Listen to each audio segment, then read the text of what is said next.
ঠিকানার চিঠি লেখা লাগে না,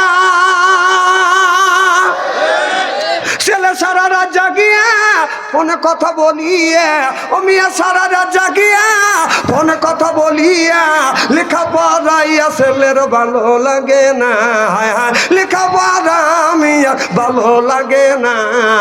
মোবাইল ফোন আসিল কি দোলা লাগিল, ফদরের গুম তো পোলার ভাঙলো না। পেটে বাদ যাই থাক পরনে নাই থাক, পেটে বাদ যাই থাক পরনে নাই থাক, মোবাইল সেরা পোলার চলে না, হায় হায় মোবাইল সেরা পোলার চলে না। মোবাইল ফোন আসিল কি দোলা লাগিল, পদরের গুম তো পোলার ভাঙলো না। কি জামানা বুঝাইলে বুঝাছে না, পিতা মাতার পেটে বাদ নাই ছেলে প্রেমের দিওয়ানা দিওয়ানা। মোবাইল ছাড়া চলে না, মায়ে বলে রব্বানা, বাবাই বলে সালাম না, আল্লাহ বলে শুনলাম না, বাইরে গেল যন্ত্রণা। মানে আমারও দেখলেও হয় রাস্তাতে জোরে হাইটে গেলে কয় হুজুর মুখে খাওয়া পাইছে, আর যদি আসতে যায় কয় এমন খাওয়া খাইছে হুজুর লড়তে পারতেছে না। মানে জোরে যাও দোষ, আসতে যাও দোষ, কি মুসিবতে পড়ে গেছি আমরা। আমার ভাইয়ের আমার মুসলমান ভাইয়ের, আল্লাহর হাবিবের উম্মতের ভালো করে লক্ষ্য করে শুনুন। আল্লাহর নবী আখিরি জামানার পয়গম্বর মুহাম্মদ রাসূলুল্লাহ সাল্লাল্লাহু আলাইহি সাল্লামের সাহাবী ছিলেন হযরত ওমর। এই ওমর রাদিয়াল্লাহু তাআলা আনহু বাদান তার সরকারি কোষাগার থেকে বাদান একটা উটনি হারিয়ে গেছে। হযরত ওমর যায় লক্ষ্য করে দেখেন 200টা উটনি ছিল, এই উটনি দিয়ে আপনার মাল গুনি বাদান আপনার বহন করে নিয়ে যাইতো। ওমর 200টা উট গুনে দেখে 200টা নাই, একটা উট হারিয়ে গেছে। হযরত ওমর রাদিয়াল্লাহু তাআলা আনহু অর্ধ পৃথিবীর প্রেসিডেন্ট, তিনি উটটা খোঁজার জন্য বাদান মাঠের মধ্যে দিয়ে বাদান যাচ্ছে। উট হারিয়ে গেছে, অর্ধ পৃথিবীর প্রেসিডেন্ট আফসোস করতেছে উট কোথায় গেল। ওমর প্রেসিডেন্ট হইয়া বাদান উটটা খুঁজতেছে। পথিমধ্যে হযরত ওসমান রাদিয়াল্লাহু তাআলা আনহুর সাথে সাক্ষাৎ হয়ে গেছে। হযরত ওসমান এসে বলে আমিরুল মুমিনিন খলিফাতুল মুসলিমিন, একা একা মাঠের মধ্যে দিয়ে জঙ্গলার পাশ দিয়ে পাহাড়ের পাশ দিয়ে আপনি ঘোরেন কেন? হযরতে ওসমান যখন বললেন অর্ধ পৃথিবীর প্রেসিডেন্ট, ওমর বলে ভাই ওসমান, কোষাগার থেকে রাষ্ট্র কোষাগার থেকে রাষ্ট্রীয়ভাবে আপনার উটটা হারিয়ে গেছে, এই জন্য আমি উটনিটা খুঁজতেছি। হযরতে ওসমান রাদিয়াল্লাহু তাআলা আনহু বলতেছি আমিরুল মুমিনিন, আপনি একজন প্রেসিডেন্ট, আপনি কেন উটটা খুঁজতে যাবেন? উট হারিয়ে গেছে, আপনার কত কামলা আছে, কত কর্মচারী আছে, কত গোলাম আছে, তারা এই উটটা খুঁজে নিয়ে আসবে। হযরত ওমর বলল এই দেশের প্রেসিডেন্ট ওরা না, এই দেশের প্রেসিডেন্ট হইলাম আমি। আল্লাহু আকবার। হযরত ওসমান বলল ভাই ওমর, আমিরুল মুমিনিন খলিফাতুল মুসলিমিন, আপনি আমার বাড়ি একটু রেস্ট নেন, বিশ্রাম করেন, আপনি কষ্ট করছেন, শ্রম দিচ্ছেন, আমি যাইয়া উটটা খুঁজে নিয়ে আসবো। হযরতে ওমর রাদিয়াল্লাহু তাআলা আনহু বলে ভাই ওমর, ওসমান, আমার ঘুমানোর সময় নাই, বিশ্রাম করার সময় নাই, যতক্ষণ পর্যন্ত উটনিটা না পাবো আমার মনে শান্তি আসবে না, তুমি যদি সহযোগিতা করো আমিও খুঁজবো, তুমিও খুঁজবে। এবার হযরত ওসমান বাদান এক রাস্তা দিয়ে বাদান উটনিটা খুঁজতে গেলেন, আর হযরত অর্ধ পৃথিবীর প্রেসিডেন্ট হযরত ওমর উট খোঁজার জন্য বাদান রাস্তা দিয়ে যাচ্ছে। যাইতে যাইতে লক্ষ্য করে দেখে বিরাট একটা পশ্চিমে একটা পাহাড় আছে, পশ্চিম পাশে পাহাড় আর পূর্ব পাশে হলো পূর্ব পাশে হচ্ছে বাদান আপনার মরুভূমি। লক্ষ্য করে দেখে ওই মরুভূমির শেষ প্রান্তরে, এরপরে পাহাড়ের শেষ প্রান্তরে মরুভূমির শুরুতে একজন যুবতী মহিলা আপনার চাই রাস্তার মরে যায়, একবার পশ্চিম দিকে যায়, আবার ব্যাক করে পূর্ব দিকে আসে, আবার পূর্ব দিকে থেকে ব্যাক করে উত্তর দিকে যায়, উত্তর দিক থেকে ব্যাক করে বাদান আবার দক্ষিণ দিকে যায়। এইভাবে মেয়েটা এরকম করে চক্কর খাচ্ছে।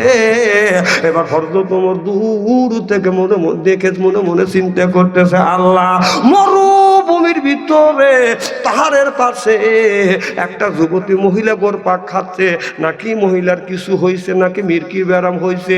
হযরত ওমর মেয়েটার দিকে বাদান আগাচ্ছে। এবার মেয়েটা হযরত ওমরকে দেখছে, এটা যে অর্ধ পৃথিবীর প্রেসিডেন্ট এটা এই মেয়েটা বাদান জানে না। মেয়েটা মনে মনে চিন্তা করতেছে, আল্লাহ, বিরাট বড় একটা যুবক, নবীর যত গুণী সাহাবী ছিলেন সব সাহাবীর চাইতে সবচাইতে উঁচু ছিল হযরত ওমর, উঁচাও ছিল, চোখটা বাদান বড় বড় ছিল। হযরত ওমর যখন আগে গেছে, ওমরকে দেখে বাদান শত শত মানুষ ভয় পাইছে। সুবহানাল্লাহ। আমার মেয়েটার দিকে আগে আছে, আর মেয়েটা বলে, আল্লাহ, আমি আজ 3 দিন ধরে পাহাড়ের পাশ দিয়ে ঘুরতেছি, আল্লাহ, আমি কোনো বিপদে পড়ি না। 3 দিন ধরে খাবার খাই না। মেয়েটা 3 দিনকার ক্ষুধর, তো 3 দিন ধরে খাবারও খায় না, পানও খায় না, ক্ষুধর যন্ত্রণায় তন্তি ছিঁড়ে যেতে চাচ্ছে, পানি পিপাসা কলিজাটা বাদাম সটবট সটবট করতেছে। মেয়েটা বলে, আল্লাহ, 3 দিন ধরে এই রাস্তা দিয়ে যাচ্ছি, আল্লাহ, আমি বিপদে পড়ি নাই। আল্লাহ, যে এই যুবকটা আমার দিকে আগে আসছে, গহনা নাই চিন্তাই করে নিয়ে যাবে, টাকা নাই চিন্তাই করবে, টাকার চাইতে গহনার চাইতে বড় সম্পদ সেটা হলো আমার সতীত্ব সম্পদ। আল্লাহ, এইটা তুমি আমাকে হেফাজত করিও। সুবহানাল্লাহ। উনি সতীত্বের চিন্তা করতেছে। একটা মানুষের জীবনে, নারীর জীবনে সবচাইতে বড় সম্পদ হলো সতীত্ব সম্পদ। একটা পুরুষের জীবনে সবচাইতে বড় সম্পদ হলো বাদাম সতীত্ব সম্পদ।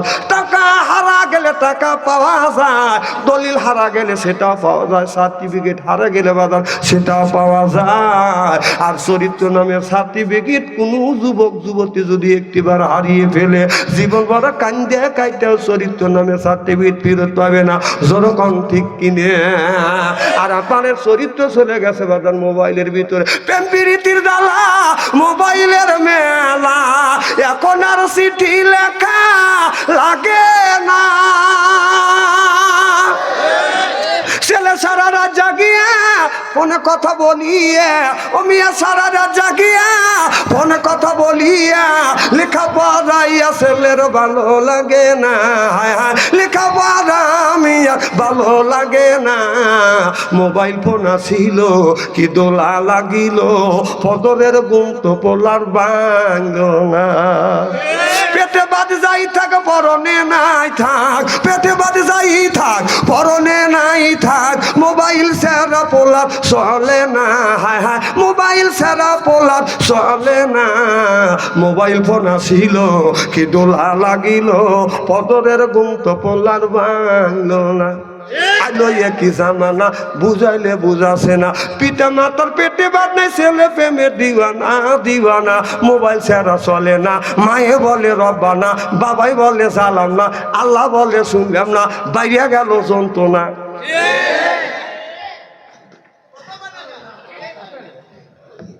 আপনি যদি কথা না কন, আমি তো কথা কর লেগে চেষ্টা করতে, কথা কন নাকি আপনি?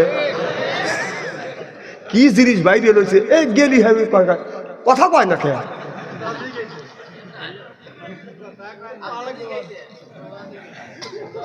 কত যে ওয়াজ বাইরে রয়েছে সেটা আল্লাহ ভালো জানে। রাস্তা দিয়ে হাঁটতে পারি না ভাই, আমি এলাকার মানুষ, বাজারে যাব, বাজারে যাওয়ার সময় ভাই না কেউ মোসাফা করে, কেউ সেলফি তোলে, একটু শান্তি থাকবো, বাচ্চাও বাড়াবের পারি না। এখন মহিলার সাথে অদম হয়ে গেছি আমরা। আবার ইদানিং এখন তো ভোটের আমেজ এসে গেছে, কিছু কিছু লোকের যে হাফেজকারী মৌলানা যারা ইসলামী আন্দোলন করে তাদের হাতে মোসাফা করলে ওকে তুলোর মধ্যে হাত দিচ্ছি। আর বর্তমান কিছু নেতা আছে এসে সালাম আলাইকুম হুজুর, হাত ধরিয়ে এমন করে জাকি দেয়, জাকিত নিয়ে কি।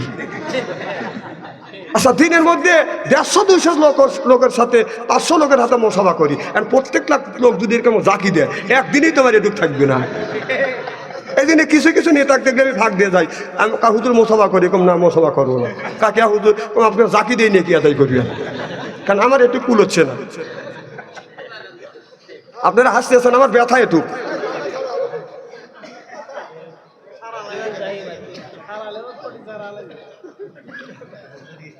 এতে হান আসতেছে, সারা বছর কোন নেতার খবর নাই, ইলেকশনের সময় আসলে আপনারা গম পাড়িয়ে দেবে না, দৌড়া রাতে যা ডাক দিবে, এনামুল ভাই আছেন না? তো এনামুল ভাই কবে কে আমি আপনাদের এমপি পদে ভাবতো, সারা বছর খবর নেই, এখন এসো কাছো তোমার আব্বার সাথে আমার কত সম্পর্ক আছিল, চলো রায় তোমার আব্বার কবর জিয়ারত করে এসে, আমার আব্বা তো মরেই নি। এটা নেতাদের অবস্থা এখন হবে, সারা বছর খবর নাই, উনি এসে দৈনিয়ার দিনই ফালাইছি। কথা ক সারা বছর খবর নেই, সব ঠাপ করছো তুমি। কথা অবস্থা বলতেছি, অথচ কিছু করে নাই কে, উনি সব পরিষ্কার করছে। কি বান্নেওয়ালা। আমার এলাকার মেম্বার দ্বারা কইতেছে যদি আমাকে মেম্বার বানানো ভোট দিয়ে, এই যে আপনারা 10 মাইলের যে নদী আছে, নদী খনন করে দেবো। আমি যা বললাম যে তুমি মেম্বার হয় এতটুকু যে করলে, এটা তো হলো এমপির কাজও না, এটা হলো মিনিস্টারের কাজ, মন্ত্রীর কাম। হুজুর কবির দে ইলেকশনের সময় এগুলি চলে। এই যে এখন ধোকা দিবে মুসলমানের, সারা বছর নামাজ নাই, ট্রেন দিয়ে কোন দাঁড়াতে গেবে সব করে, কথা কয় না, কথা বলে। এখন টুপি মাথায় দিয়ে চুপ গাই দিয়ে মানুষের কাছে যা বলবি আমার ভোট দিও, ভোট দিলে তোমার 50 মাইলের রাস্তা করে দিব, এরপরে প্রত্যেকবারই টিউবওয়েল করে দিব, এরপরে যখন ইলেকশনে জয়যুক্ত হবে 50 মাইলের রাস্তা খাবে, ইট খাবে, খোয়া খাবে, একেবারে বাঁশ দিয়ে ব্রিজ করবি। এই ইতিহাস সকল বাংলাদেশে গেছে, বাঁশ দিয়ে ব্রিজ করে ভাঙে মরে গেছে। বিবেক রে, আমার তো খাস আর আমার তো পড়িয়া রথের পরিবর্তন বাঁশ দিয়ে তুই সারা সর্বনাশ করছিস। এখন বাঁশ খায়া বসে আসা, এনে পাবলিকে বাঁশ দিস, বাঁশ তোরাই খাচ্ছিস। খুব খারাপ লাগতেছে নাকি? এখন তুমি মাথায় দিয়ে আছে খালি মোসাফা করে আর ভোট চাইবে, ওরা হলো ধর্ম ব্যবসায়, আমরা না। ওরাই হলো 1 নম্বর ধর্ম ব্যবসায়, সারা জীবন নামাজ পড়ে না, ইলেকশন আসলে পাঞ্জাবি পরে, টুপি পরে, পরে আপনাদের কাছে ভোট চাই আর ধোকা দিয়ে ক্ষমতা যায় আপনাদের মাথার উপরে কাঁঠাল ছুঁয়ে রুয়া খাবে। ওরাই হলো ধর্ম ব্যবসায়, আমরা ধর্ম ব্যবসায়।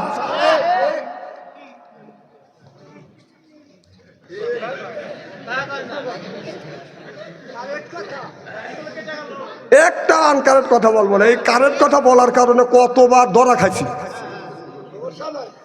সমস্যা নেই তো, এটা তো কয়, কিন্তু জেল কেটে ধরা যায় আপনাদের বাড়ির কাছে লোক, তাও তো কোনোদিন দেখিনি। কে কষ্ট তো আমাদের করা লাগছে, যে ভাইও জেল খাচ্ছে। হ্যাঁ নয় ভাই, এখনই জেল খাটাবে হেলু মনে করেন না, এ মানে স্পিরিট আছে, মনে করেন না যে স্টেজ দিয়ে বলা যাবো না। মোল্লাকার হাতের তা কেউ খায় নাই, যারা খাইছে ওরাই বুঝছে। আজকে তাকলাম উড়াত, তুই যদি থাকলি নি, কেউ না ধরলি আমি আগে তাক ধরতাম। তুই কত মানুষকে মারছিস, তুই একটা দিনে খায়া দিস নাই কে? অবস্থাটা হয়েছিল কি, ওনার নায়িকা মাহি উনি টাক মার খা, তাহলে ওই মাহি যদি এমপি হইতো আর টাকলা মুড়ো যদি এমপি হইতো, বাংলাদেশের উপরে খালি ভুল টোটার চালাইতো। কথা কোন আল্লাহ বাঁচাইছে ওদের হাত থেকে। খুব মনে হয় খারাপ লাগতেছে। নারায়ণ তাকবীর, আল কোরআনের আলো, নারায়ণ তাকবীর। আমার ভাইয়ের, আমার আল্লাহর হাবিবের উম্মতেরা ভালো করে লক্ষ্য করে শুনুন, বলে নিয়তে বাদন শুনতে হবে। হযরত মুসা আলাইহিস সালাম ছোট মানুষ, ওই ফেরাউনের ভয়ে এবার আপনার মুসা আলাইহিস সালামের মা নদীর উপরে বাঁধান সেন্দুকের মধ্যে পড়ে বাঁধান ভাষা দিছে। ফেরাউন আর আসিয়া বসে গল্প করতেছে আর বলতেছে, এ বিবি, এই দুনিয়ার ভিতরে সবচাইতে প্রতিষ্ঠিত খোদা হলাম আমি। নদীর কিনার দিয়ে বাক্স যায়। এবার আসিয়া বলে, তুমি যে খোদা বলে দাবি করতেছে, যে নৌকা এই বাক্সটা যাচ্ছে, বাক্সটাকে নদীর কিনারে বিরিয়ে নিয়ে এসো, কারণ খোদার কথা তো সব কিছু শোনে। খোদার বিনা হুকুমে আপনার গাছের পাতা পর্যন্ত লড়ে না। কথা বুঝতেছেন না? একটা হাদিসের কথা মনে পড়ে গেছে, বলবো। ফেরাউন তো খোদা বলে দাবি করছে, তো জনগণ বলতেছে এই দেশে বৃষ্টি হয় না, তাহলে বৃষ্টি দাও। তখন হামান এক যা করতেছে, এখন তুই যে আমার খোদা বানালি, আমার কাছে বৃষ্টি যাচ্ছে, এখন বৃষ্টি আমি কোথাও দেবো? এদিকে শয়তান রাতে এসে বলতেছে, খোদা সাহেব আপনার চিন্তা করে লাগবে না, সকালবেলা রাতে দেখবেন যে বৃষ্টি দিয়ে দিছি। শয়তানের যা আত্মস্বজন বন্ধু বান্ধব আছে, সবে ক্লিয়ে এসে মুখে ফেলেছি। তখন সকালে মাঠে এসে কে রে বৃষ্টি দিয়ে বাঁচলো কেন, এটা দিতে গন্ধ কয়।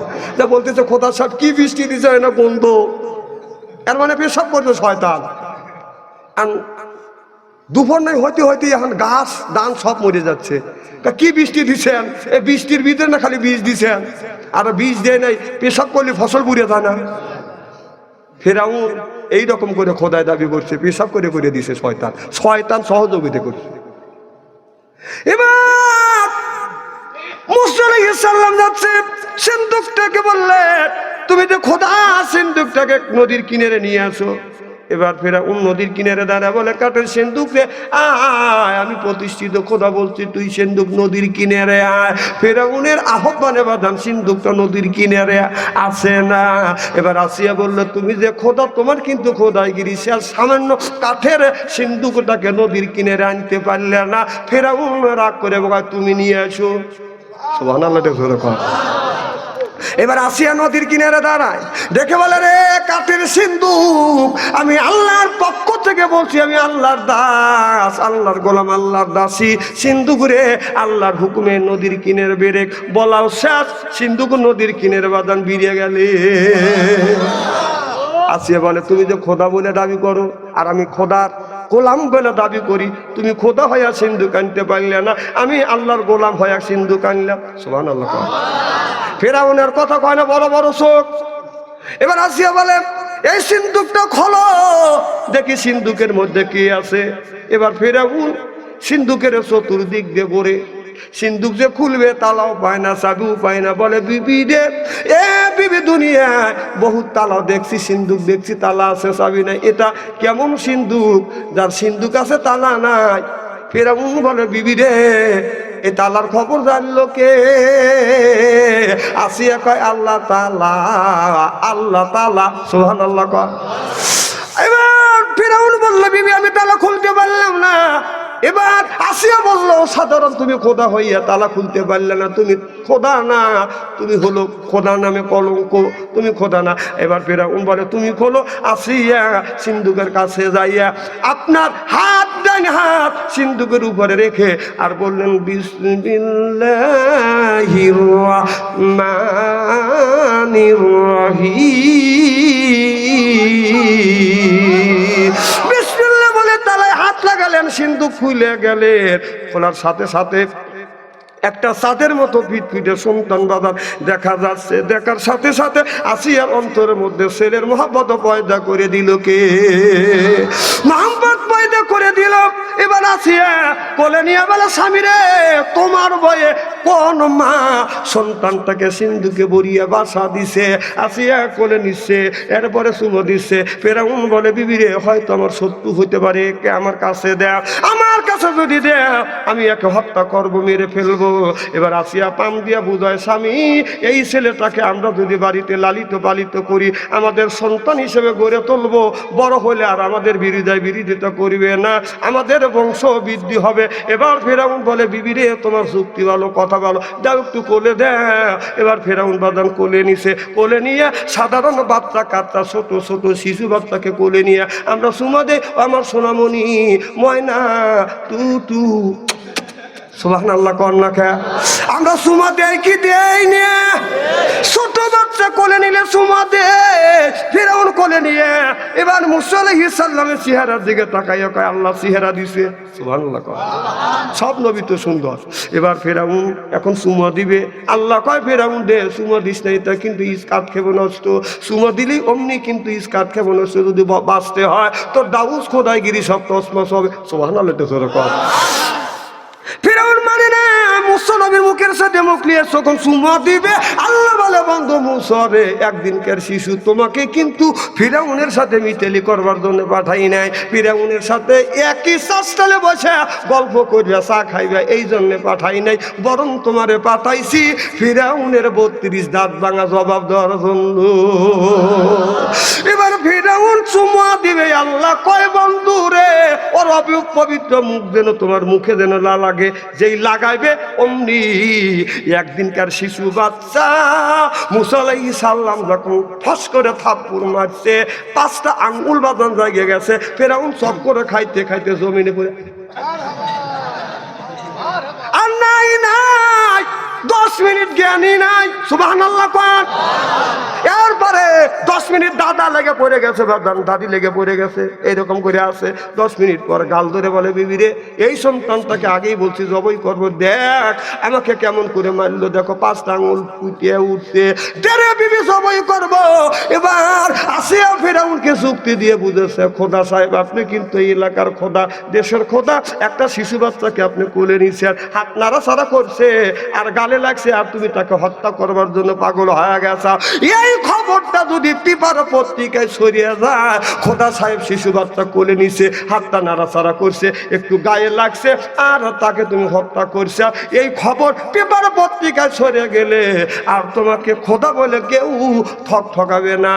এবার আসিয়া ফেরাউন বলে, বিবিরে তোমার কথা বলো যুক্তি ঠিক, কিন্তু এমন থাপ্পড় মারছে আমার গাল জ্বলিয়ে গেল, পুড়িয়ে গেল, মলমেও তো সারে না, চিল্লাখন আল্লাহু আকবার। কিয়ামতের ময়দানে কোটি কোটি মানুষকে আল্লাহর আদালতে হাজির করবে ফেরাউন। ডান হাতটা গালের সাথে লাগাইয়া আল্লাহর আদালতে দাঁড়াবে, সব মানুষ জিজ্ঞাসা করবে, আল্লাহ এই লোকটাকে, কয় এই মানুষটা হলো মুসা আলাইহিস সালামের হাতের থাপ্পড় খাওয়া মুসা, এই ফেরাউন। সুবহানাল্লাহ কন। তাহলে এই যে হাত দিয়ে কোরআন শরীফ ধরি, হাদিস শরীফ পড়ি, এই হাতের সাথে আল্লাহর রহমতি হাত যোগ থাকে, খায়া তো কোনোদিন দেখো না, যদি খাও বুঝবে। কি খারাপ লাগতেছে নাকি? নারায়ণ তাকবীর। আর যদি কোনটাখানি আলোচনা করি, আসান তো ইনশাল্লাহ। নারায়ণ তাকবীর। আল কোরআনের আলো, নারায়ণ তাকবীর। আমার ভাইরা, আমার বিশ্ব নবী আখিরি জামানার পয়গম্বর মুহাম্মদুর রাসূলুল্লাহ সাল্লাল্লাহু আলাইহি ওয়াসাল্লাম দিনের দাওয়াত দিয়ে নবী রাত 12টায় 1টার সময় বাজান আসছে। আসিয়া আমার নবীর বিবি খাদিজার ঘরে দরজায় নক করছে। খাদিজা একটা ডাক দিছে, অমনি খাদিজাতুল কুবরা দরজা খুলছে। সুবহানাল্লাহ।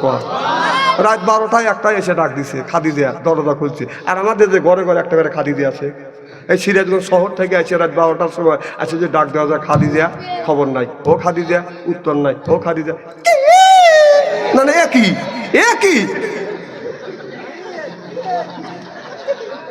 তাহলে হ্যাঁ খাদিজা রে, হ্যাঁ খাদিজা। আমার নবী বলে, খাদিজা রে, এ খাদিজা, যতদিন তোমার ঘরে দরজার পাশে আসলাম, একটা ডাকের বেশি 2টা ডাক দিলে না রে খাদিজা, 2টা ডাক দেই নেই, তুমি দরজা খুলে দিলে। খাদিজাতুল কুবরা বলে, নবী গো, আপনার আগে 3টা স্বামী সংসার করছে, এইরকম কোনোদিন হয় না। ও নবীজি, যতদিন ধরে আপনার সাথে ঘর সংসার করতেছি, আল্লাহর কসম করে বলতেছি, আপনার আগে কোনোদিন বিছানায় পিঠ লাগাইয়া ঘুমাই নেই। যতক্ষণ পর্যন্ত আপনি না আসছেন, আমি দরজার সাথে পিঠ লাগাইয়া দাঁড়াইছি, অপেক্ষা করছি, কখন জানি আমার স্বামী, আমার নবী আমারে খাদিজা বলে ডাক দিবে। নবী গো, আপনার জবান থেকে খাদিজা ডাক শোনার জন্য আমি খাদিজা দরজার সাথে পিঠ লাগাইয়া অপেক্ষা করি। যখন খাদিজা বলে ডাক দেন, আমার আত্মা ভরিয়া যায়। সুবহানাল্লাহ। আর আমরা আমাদের বাড়ি ডাক দিই, সালমান মা, ও সালমান মা, ফেফের করো কে, তো কি যে বিরক্ত, আমরা ওদের কাছে একবারে বিরক্ত হয়ে গেছি। এই জন্য কবিতে লেখছি, সংসার চালা পুরুষ জাতি, নারী লাগায় প্যাঁচ, প্রত্যেক বাড়ি হয় গো খেলা, বাড়ি সেরা ম্যাচ। একটা কথা শুনে রাখেন, কি হয়েছে?